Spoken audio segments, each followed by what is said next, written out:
नमस्कार, ज़ेहलचल news channel में आपका स्वागत है। भारत द्वारा 1960 की सिंधु जल संधि पर रोक लगाए जाने के फैसले से बौखलाए पाकिस्तान के रक्षा मंत्री ख्वाजा आसिफ ने भारत को जल युद्ध की धमकी दी है। इस्लामाबाद में आयोजित एक सेमिनार में बोलते हुए ख्वाजा आसिफ ने आरोप लगाया कि भारत पानी को विवाद का मुद्दा बनाकर पाकिस्तान की कृषि आधारित अर्थव्यवस्था को जानलेवा नुकसान पहुंचाने की कोशिश कर रहा है।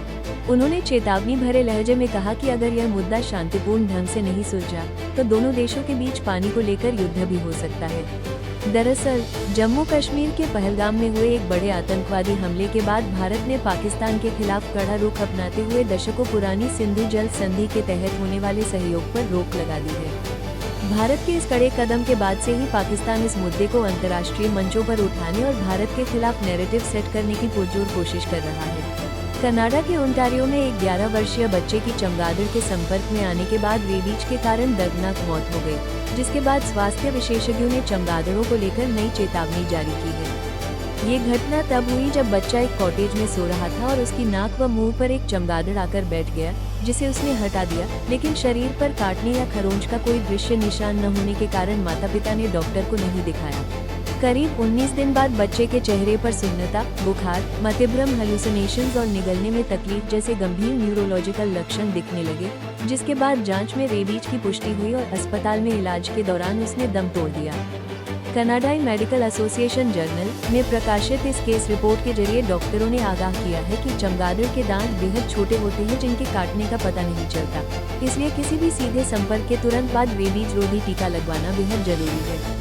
आगामी सितंबर में लॉन्च होने वाले एप्पल के पहले फोल्डेबल आईफोन को लेकर उपभोक्ताओं में कोई खास उत्साह देखने को नहीं मिल रहा है। टेक वेबसाइट द्वारा कराए गए एक पोल के मुताबिक केवल 4.85% यूजर्स ही इस फोल्डेबल आईफोन को खरीदने में रुचि दिखा रहे हैं, जबकि लगभग 47% लोगों की पहली पसंद आईफोन 18 प्रो मैक्स बनी हुई है। इस कम लोकप्रियता की मुख्य वजह फोन की अनुमानित $2000 की भारी भरकम कीमत और पहली पीढ़ी के किसी नए फोल्डेबल डिवाइस की मजबूती को लेकर ग्राहकों का अविश्वास माना जा रहा है। लीक हुई जानकारियों के अनुसार इस बुक स्टाइल फोल्डेबल फोन में 7.8 इंच की मुख्य स्क्रीन, 12 गीगाबाइट रैम की बड़ी बैटरी और साइड माउंटेड टच आईडी मिलने की संभावना है, जिसे iOS 27 के विशेष मल्टीटास्किंग फीचर्स के साथ पेश किया जा सकता है।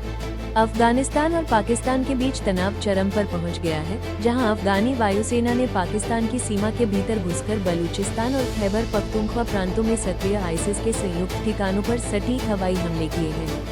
तालिबान प्रशासन के रक्षा मंत्रालय के अनुसार बलूचिस्तान के पिशिन जिले में एक स्कूल परिसर से संचालित हो रहे आतंकी ठिकाने और खैबर पख्तूनख्वा के चित्राल व कंबर खेल में सैन्य अभियान चलाकर कई आतंकवादियों को ढेर कर दिया गया है। ये कार्रवाई पाकिस्तान द्वारा हाल ही में अफगान सीमा पर किए गए हवाई हमलों का जवाबी पलटवार है, जिसमें कई अफगान नागरिकों की मौत हुई थी। दूसरी तरफ पाकिस्तान ने इस हमले के बाद दावा किया है कि उसने अपनी हवाई सुरक्षा प्रणाली के जरिए अफगानिस्तान के 4 ड्रोनों को मार गिराया है, जबकि अफगानिस्तान का कहना है कि उनके हमले पूरी तरह सटीक थे और इनमें किसी नागरिक को नुकसान नहीं पहुंचा है। सोशल मीडिया पर इन दिनों एक चीनी ऐप की मदद से भारतीय ई रिक्शा चालकों के साथ किए जा रहे मजेदार प्रैंक मजाक के वीडियो तेजी से वायरल हो रहे हैं। इस प्रैंक में भारतीय सोशल मीडिया क्रिएटर्स एक चीनी ट्रांसलेशन ऐप का इस्तेमाल करते हैं, जो उनके द्वारा हिंदी में बोले गए निर्देशों को हूबहू एक चीनी महिला की आवाज में बदल देता है।